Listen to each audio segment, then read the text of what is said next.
आसतु जानिबा सृष्टि केमिति हेतिला। त्रिदेव माने ब्रह्मा विष्णु महेश्वर माने शिव तांकर जन्म केमिति हेतिला, सृष्टि केमिति बनिथिला। आसतु शुणिबा सृष्टि केमिति हेतिला। ब्रह्मा दिने गोटे दिन कहले कि मो सबुठार शक्तिशाली, माने विष्णु ठारू शक्तिशाली, शिव ठारू भी शक्तिशाली। सेतबेले शिव तांको भितरे ब्रह्मार गर्व हो गला। ब्रह्मांकर थिला 5टा मुंड, माने 5टा मुंड थिला, जेमती रावणर 10टा मुंड, ब्रह्मांकर 5टा मुंड थिला। गोटे तांकर ऊपर मुंडटा सेटा गर्व अहंकार रे भरपूर थिला। सेतिपे से मुंड माने पाई गर्व करी कहले कि मो सृष्टिकर्ता, मो माने समस्त गढ़ी। ब्रह्मा माने ब्रह्मांड मो बनई, विष्णु मो आगे किछु नुहे, आउ शिव मो आगे किछु नुहे। ब्रह्मांकर गोटे पुत्र थिला प्रजापति दक्ष, से गोटे यज्ञ करुले। त्रिदेव को निमंत्रण होता, ब्रह्मा को निमंत्रण होता, विष्णु को निमंत्रण होता, शिव को भी निमंत्रण होता। बट ब्रह्मा आगे आसी पहुँची, शिव और विष्णु आसीपारि नथिले, लेट्रे है आसीपार नथिले। ब्रह्मा कहला मु तो सृष्टि करिछि, से माने न आसले भी मो ए पूजा हो पार। यज्ञ करथिले ब्रह्मा को पुत्र दक्ष, प्रजापति दक्ष जेतबेले यज्ञ कले से प्रजापति दक्ष जी ब्रह्मांकर तो पुत्र थे। ब्रह्मा आदेश रे से शीघ्र यज्ञ आरंभ करदे। बट विष्णु शिव आसी नथिले, सेतिपई विष्णु शिव न आसबार यज्ञ स्टार्ट हो जाता।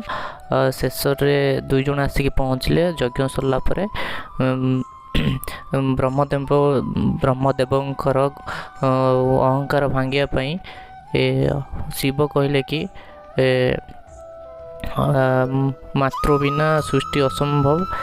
बट ब्रह्मा कहते कि मु सृष्टिकर्ता, मु भी सृष्टि विनाशक, मु भी सृष्टि चलाई पारिबी, मु भी विनाश करि पारिबी, मु भी जन्म दे पारिबी। से ब्रह्मांकर अहंकार भांगिया शिव तांको त्रिशूल रे ब्रह्मांकर 5म शिर को माने 5म मुंडटा को काटी देथिले ता जहा फल कि ब्रह्मांकर गर्व सब भांगी गला। तापरे हठात से खणी गोटे ऊर्जा माने गोटे शक्त शक्ति पिंड, गोटे ऊर्जा सेठी उत्पन्न है, स्वर्ग रे गोटे उत्पन्न है, से जहाँकि से होची हिरण्यगर्भ। माने से गोटे पावरफुल, माने गोटे पावर थिला हिरण्यगर्भ, जोठू कि ब्रह्मा सृष्टि होती, विष्णु सृष्टि होती, महेश्वर माने शिव सृष्टि होती, तांकर जन्म सेठू होईची। हिरण्यगर्भ केमिति आसला? जे हिरण्यगर्भ आसला एक गोटे ऊर्जा थिला माता, से ऊर्जा होची देवी आदिपरा शक्ति, माने आदि शक्ति। देवी हेउछंती प्रथम सृष्टि बनैथिले आदिशक्ति, माने आदिपरा शक्ति, जी कि ब्रह्मा को बनैछंती, विष्णु को बनैछंती, शिव को बनैछंती। हिरण्यगर्भ हेउची माता आदिपरा शक्तिर, माने आदिशक्ति जे सृष्टि को गढ़ी। ब्रह्मा भी तांको ठारू जन्म, विष्णु भी, महेश्वर भी, जहाँ भी अस्त्र शस्त्र, जहाँ भी शिवों पाखरे त्रिशूल, सबू माँ आदिपरा शक्ति माने आदिशक्ति देछंती तांको। स्त्री बिना सृष्टि असंभव बोली ब्रह्मा को पाई माता सरस्वती को पठाइले। माने ब्रह्मा माता सरस्वती ब्रह्म लोक रे रहिले। विष्णु को पाई माता लक्ष्मी को, माने प्रेम जोटी निष्ठा नहीं सेटा हेउची वैकुंठ। वैकुंठ को माने तांको वैकुंठ धाम को तांको पठेले, तांको धाम वैकुंठ, जोटी ज्ञान भंडार अच्छी। माता सरस्वती ब्रह्मा सेठी रहिले।